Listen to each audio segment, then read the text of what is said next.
Assalamualaikum warahmatullahi wabarakatuh. Welcome back to my channel. Hari ini Kak Firdaus akan ngebahas tentang peringkat terakhir eligible lolos PTN. Kok bisa sih? Oke, selengkapnya.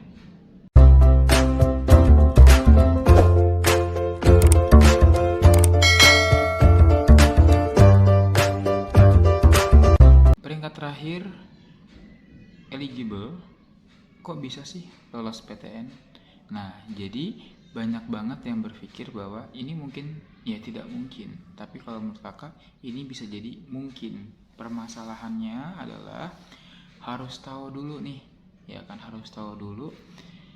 Karena dia peringkat terakhir, gak usah terlalu berpikir lebih, gak usah terlalu berpikir muluk-muluk gitu. Bisa jadi malah gak lolos gitu. Sehingga hal pertama yang harus dilakukan adalah bersabar.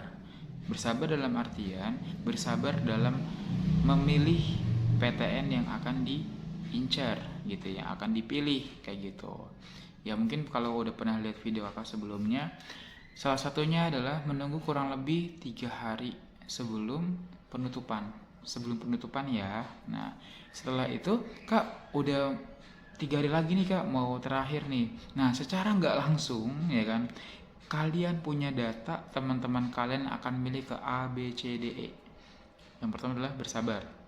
Itu kan nanti kan dapat informasi nih.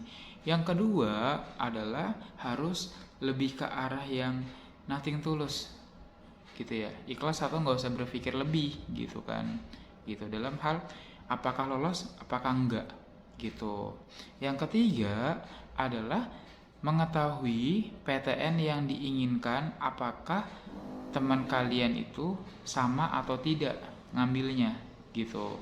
Katakanlah gini kak, misalnya aku punya teman ya kan, aku jurusannya sama nih kak, PTN-nya sama juga, jangan diambil, itu akan ketahuan siapa pemenangnya gitu kan.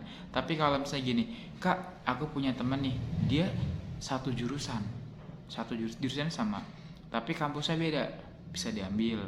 Atau kak, temen aku PTN-nya sama, jurusannya beda, bisa diambil gitu. Dan juga yang ketiga ya kan, atau selanjutnya bisa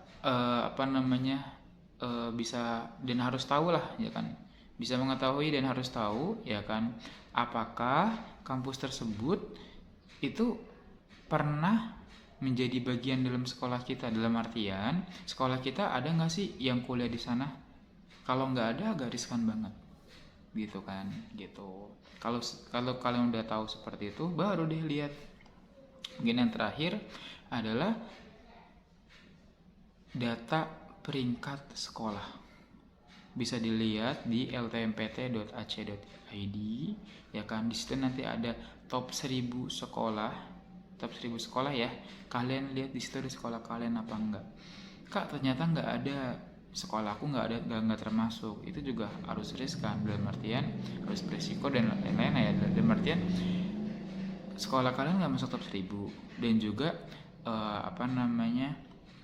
kalian ya mau ngambil ke kampus tersebut juga agak berat gitu kan. Kalau misalnya nggak masuk top 1000 terus juga peringkatnya terakhir, agak bahaya banget gitu kan, seperti itu. Nah, kalau misalnya kalian sudah merunut dari awal sampai akhir, terus akhirnya dapat nih kak kesimpulan, katakanlah maunya di sini kak, maunya di kampus yang benar-benar ada alumninya, katakanlah seperti itu. Itu gimana kak? Mungkin ya kak, mungkin.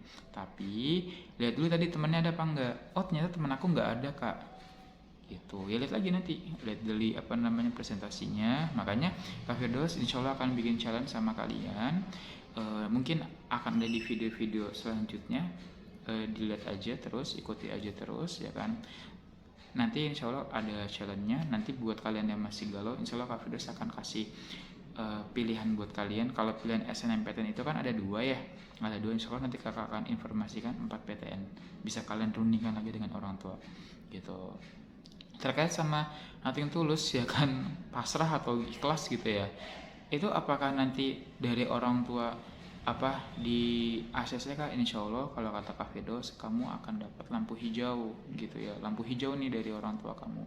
Kenapa Kak ada lampu hijau? Karena dalam artian gini loh, gak usah berpikir lebih ya kan, gak usah berpikir lebih terkait SNMPTN. Kalau misalnya diterima ya bagus, tapi kalau nggak diterima kan kita peringkat terakhir.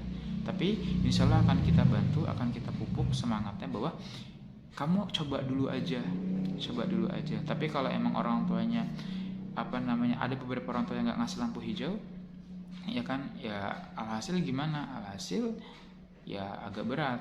Kenapa agak berat? Karena peluangnya ya kemungkinan akan masuk di namanya di swasta atau SBM sih. Jadi kan tadi ada SNMPTN, bisa juga ke SBM, atau juga kalau misalnya anaknya survive akhirnya dapat. Tapi kalau nggak survive akhirnya tes SBMPTN skornya ada, bisa ngapli ke mandiri.